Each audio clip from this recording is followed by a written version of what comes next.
Topic है diagnosis of pregnancy. इसमें हम चेक करेंगे, ठीक है, फर्स्ट ट्राइमेस्टर में कैसे होता है, सेकंड ट्राइमेस्टर में, लास्ट ट्राइमेस्टर में। डिफरेंशियल डायग्नोसिस प्रेगनेंसी के साथ और क्या क्या हो सकती है, chronological appearance of specific symptoms, signs of pregnancy क्या है, signs of previous child birth क्या है, estimation of gestational age, prediction of expected date of delivery and estimation of the foetal weight. तो जो रिप्रोडक्टिव पीरियड है women का, वो begin करता है at the menarche and ends at menopause, usually extend from 13 to 45 year.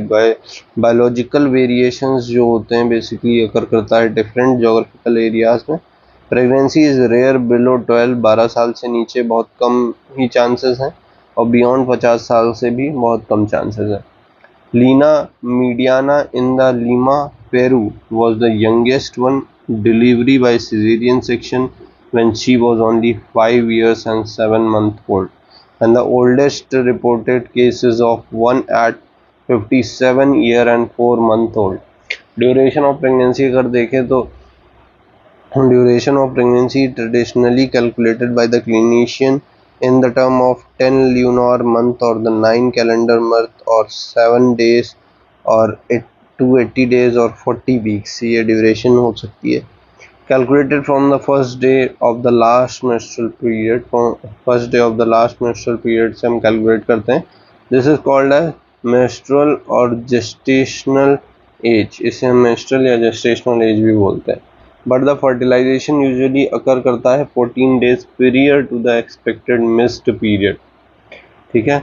14 दिन पहले जो पीरियड आपके मिस हुए हैं उससे 14 दिन पहले आपका फर्टिलाइजेशन हुआ होगा। And in the previously normal cycle of 28 days duration, it is about 14 days after the first day of the period. Thus the true gestation period is to be calculated by subtracting 14 days from 280 days। तो true gestational period जो होता है आपका, वो basically 280 days minus 14 days होता है, ठीक है। Subtracting 14 days from the 280 days, that is 266 days is the true gestational period. Now this is called fertilization or ovulatory age, is widely used by the embryologist, basically ज़्यादातर इसको use करते हैं। अब बात करते हैं फर्स्ट ट्राइमेस्टर की। जो फर्स्ट ट्राइमेस्टर है वो पहले 12 वीक का होता है, मतलब पहले 3 महीने जो होते हैं, ठीक है, 3 into 4 weeks, that is 12 weeks, ठीक है। Subjective symptoms are of the following presumptive symptoms of early month of the pregnancy. Amenorrhea during the reproductive period is an otherwise healthy individual having previous normal period. This is likely due to pregnancy unless proved otherwise. However, the cyclical bleeding may occur up to 12 weeks of pregnancy and until the decidual space is obliterated by the fusion of the decidua vera with the decidua capsularis. Such bleeding is usually scanty, वो bleeding बहुत कम होती है। Lastly, for the shorter duration than her usual and roughly correspond with the date of the expected period. This is termed as placental sign.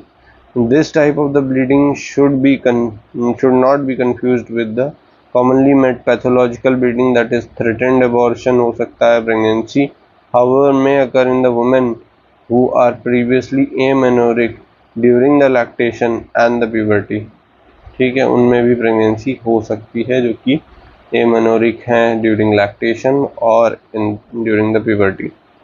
अब बात कर लें morning sickness, nausea, vomiting basically inconsistent होते हैं, present होते हैं 70% cases में, most often in the first pregnancy, ठीक। देन इन द सब्सिक्वेंट, सबसे ज़्यादा फर्स्ट प्रेगनेंसी में ही होता है nausea vomiting. It usually appears following the missed period, missed periods के बाद बेसिकली आता है। And rarely beyond 16 week, 16 week के बाद बहुत कम ही वो आपका नोजिया एंड वॉमिटिंग कंटिन्यू रहेगा। Its intensity varies from nausea on rising from bed to loss of appetite or even vomiting, ठीक है। इंटेंसिटी वेरी कर सकती है नोजिया की on rising from bed to loss of appetite, भूख नहीं लगेगी, वॉमिटिंग होना चालू हो जाएगा, ये सब चीज़ें हो सकती हैं। But it usually does not affect the health status of the mother, mother का हेल्थ स्टेटस कुछ खास अफेक्ट नहीं होगा इन सब चीज़ों से, ठीक है। Frequency of micturition is quite troublesome symptom during 8 to 12th week of the pregnancy. थोड़ी दिक्कत होती है 8 से 12वें हफ्ते में, ठीक है। It is due to rising of the bulky uterus, क्योंकि यूट्रस आपका बढ़ रहा है और वो ऊपर आ रहा है, ठीक है। On the fundus of the bladder के फंडस पे प्रेशर डाल रहा होगा। Because exaggerated anteverted position of the uterus पूरा एंटीवर्टेड होता है उस टाइम पे, इसलिए प्रेशर और डाल रहा है, ठीक है। Congestion of the bladder mucosa basically congested होगी। Change in the maternal osmoregulation change होगा, causing increase thirst and polyuria. Mother को ज़्यादा प्यास लगने लगेगी उस टाइम पे, ठीक है। पॉलीयूरिया होगा। As the uterus straightens up after 12th week the symptoms disappear. अब वो एंटीवर्टेड पोजीशन से जैसे ये आपका ब्लैडर होगा, ठीक है, तो उसके ऊपर ये यूट्रस इस तरह रखा होता है, यहाँ से वो सीधा हो जाएगा, ब्लैडर आपका आगे रह जाएगा, तो वो स्ट्रेटन अप कर गया ना। तो as the uterus straightens up at the 12th week the symptoms disappear. अब वो सिम्टम्स आपके जो आ रहे थे, मिक्सचुरेशन की फ्रीक्वेंसी इंक्रीज होने वाले, वो सब चले जाएंगे, ठीक है। Breast discomfort is the form of feeling of fullness and pricking sensation is evident as early as 6th to 8th week, especially in the primary gravida. Fatigue is frequent symptoms which occurs early in pregnancy. Objective signs: breast changes are valuable only in the primary gravida, as in the multipara the breasts are enlarged and often contain milk for years. Breast changes are evident between 6 to 8 week, 6 से 8 week के बीच में evident होते हैं breast changes. There is enlargement with the vascular engorgement evidenced by delicate veins visible under the skin. Nipple जो होता है and the areola primary becomes more pigmented, especially in the dark women. Montgomery's tubercles are prominent, thick yellowish secretion that is colostrum. Expressed as early as 12th week. Per abdomen से जब हम देखेंगे तो uterus remains a pelvic organ until 12th week. It may be just felt per abdomen as a suprapubic bulge. Per abdomen केवल एक suprapubic bulge तुम समझ सकते हो 12th वीक तक। पेल्विक चेंजेस में अगर बात करें तो pelvic changes are diverse and appears at the different periods. Collectively these may be informative in arriving at the diagnosis of the pregnancy, ठीक है। जैकम्यूअर्स और द चैडविक साइन जो होता है, that is usually it is dusky hue of the vestibule and the interior vaginal wall visible. तो ये आपको यहाँ पे ब्रेस्ट चेंजेस दिखा रहे हैं। ब्रेस्ट चेंजेस में क्या आता है during pregnancy? Pronounce pigmentation of the primary areola and the nipple, ठीक है। ये सारा आपका प्राइमरी एरियोला और निपल ये सब पिगमेंट हो जाएगा, ठीक। Appearance of the secondary areola and development of Montgomery tubercles and increase vascularity. तो ये सेकेंडरी एरियोला आपका यहाँ पे आ गया एंड मोंटोगोमेरी ट्यूबरकल्स यहाँ पे आ गए एंड आपके वस्कुलराइजेशन बढ़ जाता है, ठीक है। फिर हम बात कर रहे थे अभी जैकम्यूअर्स या फिर चैडविक साइन जो होता है, dusky hue of the vestibule and the anterior vaginal wall visible about 8th week of the pregnancy, and the discoloration is due to local vascular congestion. अब बात कर लेते हैं वेजाइनल साइन की। तो apart from the bluish discolouration of the anterior vaginal wall, जो anterior vaginal wall है उसका ब्लूइश डिस्कलरेशन के अलावा the wall become softened, wall soft भी हो जाती है। Copious non irritating mucoid discharge appears at 6 week. बहुत सारा copious non irritating mucoid discharge 6 week पे आता है। There is increased pulsation felt through the lateral fornices at 8th week called as ओसेंडर्स sign. जो लेटरल फॉर्निसेस हैं वहाँ पे ज़्यादा पल्सेशन फील होती है, ठीक है। Increase pulsation eight 8th week, इसे हम ओसेंडर्स साइन बोलते हैं, ओसेंडर्स साइन। अब सर्वाइकल चेंजेस में देखें तो सर्विक्स जो होता है वो सॉफ्ट हो जाता है as early as 6 week. 6 week पर सर्विक्स आपका सॉफ्ट मिलेगा, this is called as Goodell sign. Little earlier in the multipara, multipara में थोड़ा सा पहले आ जाता है 6 वीक से, ठीक है। सर्विक्स सॉफ्ट हो जाना गुडल साइन है, ठीक है। The pregnant cervix feels like the lip of the mouth, जो प्रेग्नेंट सर्विक्स होता है वो एकदम लिप जैसे होते हैं माउथ के, वैसे ही होता है। While in the non pregnant state like that of the tip of the knows, और जब नॉन प्रेग्नेंट स्टेट होता है तो वो हार्ड रहता है cervix, that is like the tip of the nose. On the speculum examination जब हम देखते हैं तो bluish discolouration of the cervix visible होता है due to increase vascularity, vascularity increase होने की वजह से वो पूरा आपको ब्लूइश डिस्कलरेशन दिखेगा, ठीक है। यूट्राइन साइन में देखें तो साइज, शेप और कंसिस्टेंसी में यूट्रस एनलार्ज होता है to the size of the hen's egg at 6 week, 6 week पे वो हेन्स एग क्या हो जाता है, size of the cricket ball हो जाता है 8th वीक पे, और size of the fetal head हो जाता है 12th वीक पे, और and the pyriform shape of the non pregnant uterus become globular by 12th week, 12th week तक की वो ग्लोब्यूलर भी हो जाता है। There may be asymmetrical enlargement of the uterus if there is lateral implantation, अगर वहाँ पे लेटरल इम्प्लांटेशन हो रहा है तो एसिमेट्रिक इनलार्जमेंट भी हो सकता है। This is called as Piskacek's sign where one half is more firm than the other half, एक हाफ जो है ज़्यादा फर्म होता है as compare to other half, as the इसे हम पिसेकीस साइन भी बोलते हैं।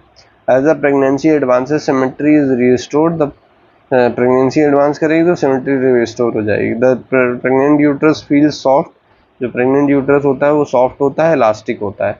हेगार साइन क्या होता है, it is present in 2/3 of the cases, ज़्यादातर दो तिहाई केसेस में प्रेजेंट होगा Hegar's sign.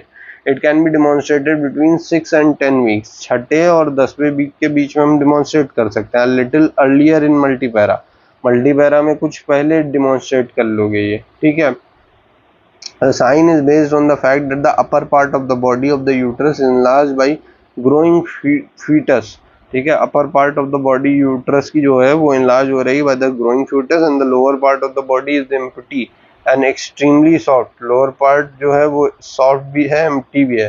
Cervix is comparatively firm because variation in the consistency on the bimanual examination, two finger in the anterior fornix and the finger of the other hand on the abdomen behind the uterus, the abdominal and the vaginal finger seems to appear, तो इस तरह कुछ रहता है, ठीक है।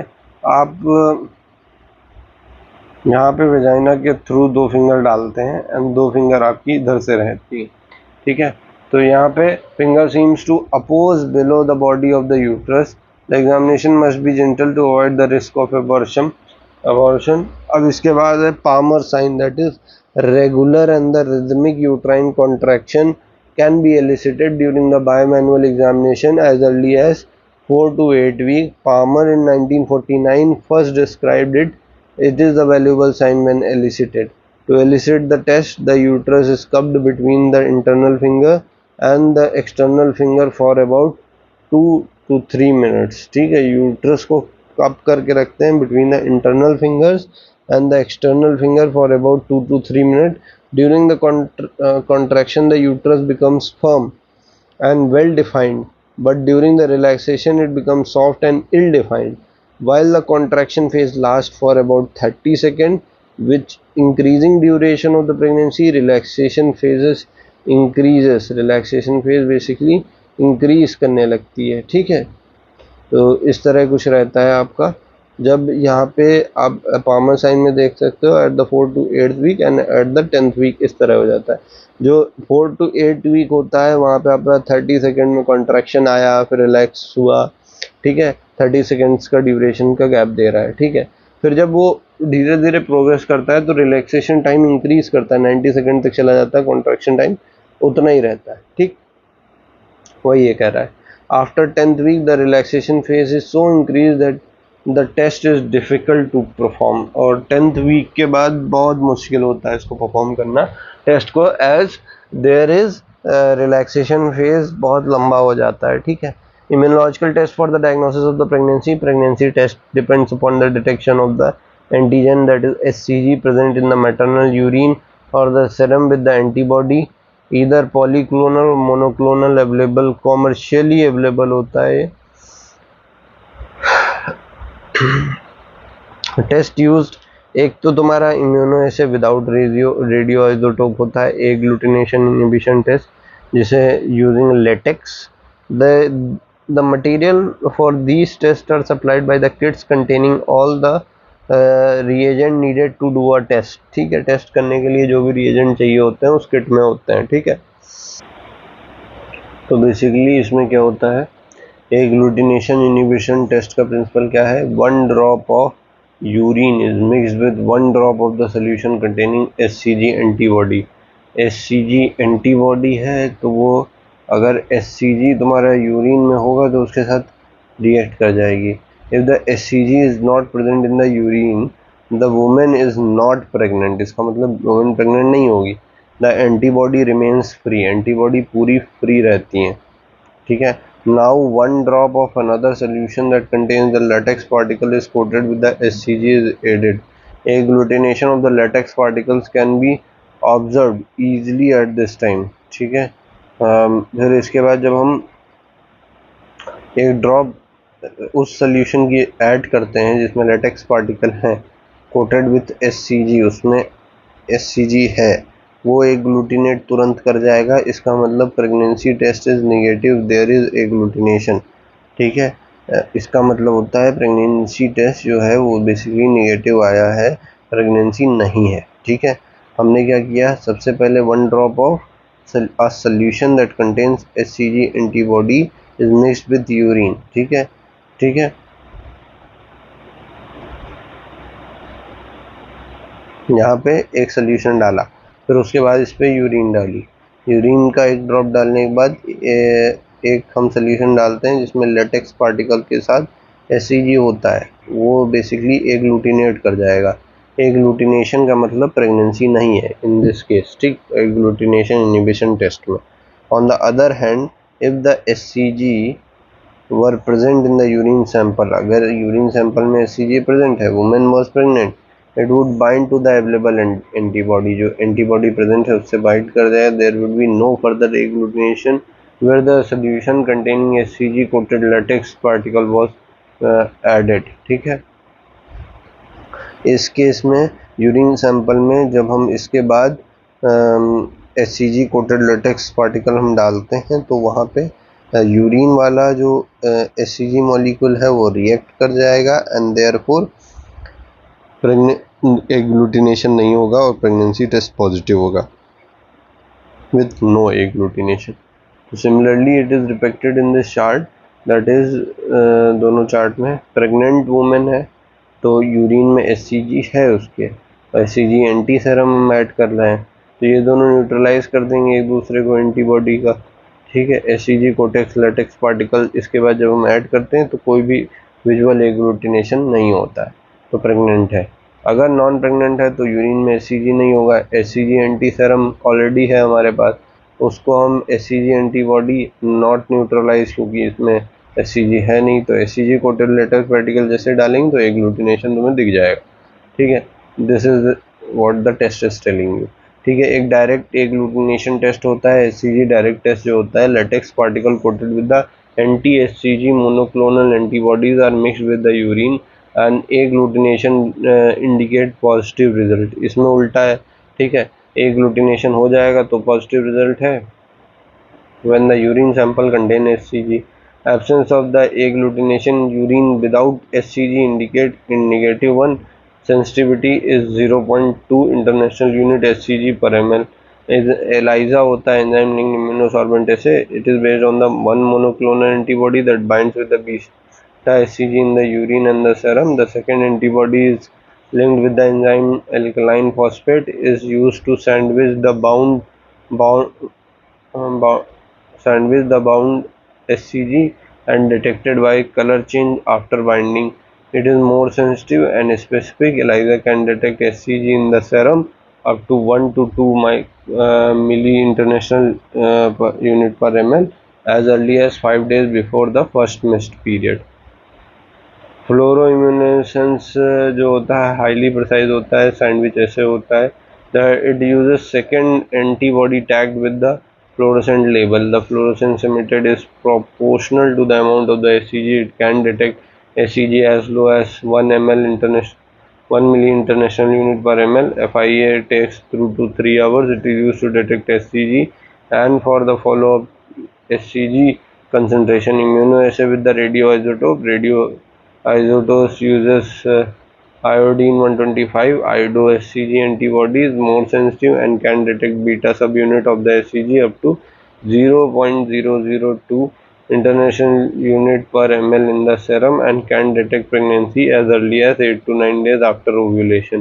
Day of the blastocyst implantation, radioreceptor assay gives highest sensitivity of 0.001 international unit per ml in the serum, and radioimmunoassay are quantitative, so they can be used for determining the doubling time of SCG, that is ectopic pregnancy monitoring.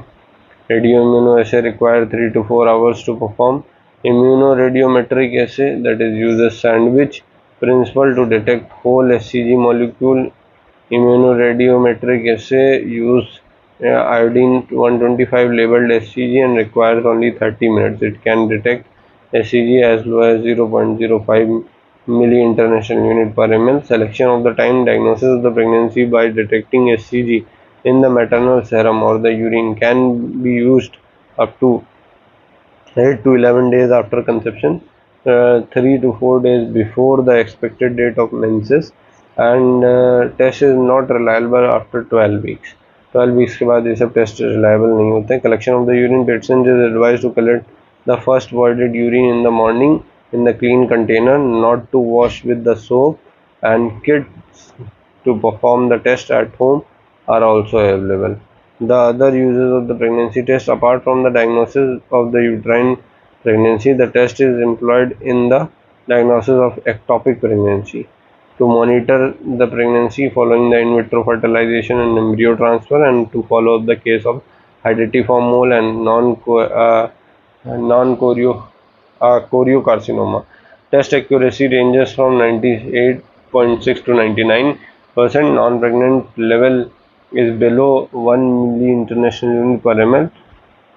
Test accuracy is affected due to presence of hemoglobin, albumin, LH, and immunological disease. False positive SCG results may rarely occur when the women have got halophile antibodies in the serum. An elevated level of SCG are found in the molar pregnancy and choriocarcinoma. There are advantages over the biological method because of their speed. Speed अच्छी है, simplicity है, and accuracy है, less cost है. Biological tests were based on the classical discovery of Askim and Zondek in 1927. All these tests are historical interest. Case with the positive pregnancy test without pregnancy are women having exogenous SCG injection, delayed SCG clearance due to renal failure, or presence of the pituitary SCG, physiological neoplasm producing SCG, ovary का हो गया, lung का हो गया, bladder का हो गया, gastrointestinal tract का हो गया. ठीक है, इन सब की वजह से वो प्रोड्यूस कर रहा है. ठीक है, अब जरा एक बार टेस्ट देख लेते हैं यहाँ पे कौन कौन से हमारे समरी है बेसिकली इसमें. तो तुम्हारे पास इम्यूनोलॉजिकल टेस्ट यूरिन के थ्रू जो होते हैं उसमें एग्लूटिनेशन इनिबिशन टेस्ट है. एग्लूटिनेशन इनिबिशन टेस्ट जो होता है वो लेटेक्स टेस्ट होता है. ठीक है, 0.5 to 1 international unit per ml urine चाहिए होगा टेस्ट सेंसिटिविटी के लिए. 2 मिनट में हो जाएगा. एब्सेंस ऑफ एग्लूटिनेशन अगर है तो इसका मतलब प्रेगनेंसी पॉजिटिव है. ठीक है, 2 days आफ्टर मिस्ड पीरियड हम ये कर सकते हैं. डायरेक्ट लेटेक्स एग्लूटिनेशन टेस्ट, इसमें 0.2 international unit per ml urine चाहिए होगा. 2 मिनट में हो जाएगा. प्रेजेंस ऑफ एग्लूटिनेशन मतलब पॉजिटिव टेस्ट है, and 2 to 3 days after the missed period कर सकते हैं. 2 साइड सैंडविच इम्यूनो ऐसे, दैट इज मेम्ब्रेन एलाइजा या फिर कार्ड टेस्ट जिसे बोलते हैं. 30 to 50 milli international unit per ml urine चाहिए, या फिर 1 milli international unit per ml serum. 4 to 5 minutes में हो जाएगा. Colour band in the control as well as test window on the first day of the missed period, 28th day of the cycle पे ये कर सकते हैं. ठीक, varieties kits in the card form are available. Positive pregnant card test में तुम देखोगे आपको 2 लाइनें दिख रही हैं. नॉट प्रेग्नेंट कार्ड टेस्ट आपका 1 लाइन दिखेगा. ठीक है, सिर्फ सी वाला कंट्रोल वाला, ठीक है।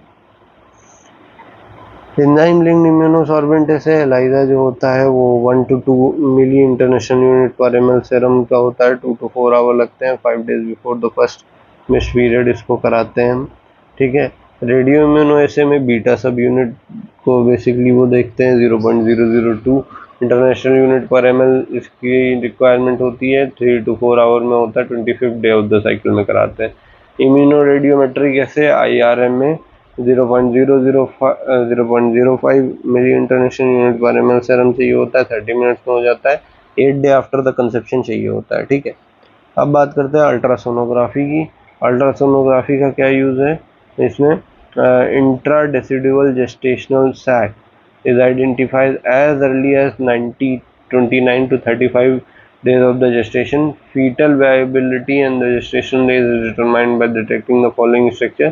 ट्रांसवेजाइनल अल्ट्रासोनोग्राफी में gestational at age 5 and yolk sac by 5.5 menstrual week. The fetal pole and the cardiac activity 6 week. embryonic movement आ जाते हैं तुम्हारे 7 weeks पे.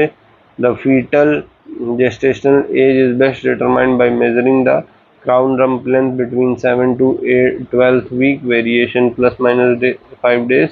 Doppler effect of the ultrasound can pick up the fetal heart rate reliably by the 10th week, and the instrument is small and handy and cheap. The gestational sac must be differentiated from the pseudo gestational sac. अब second trimester से next video में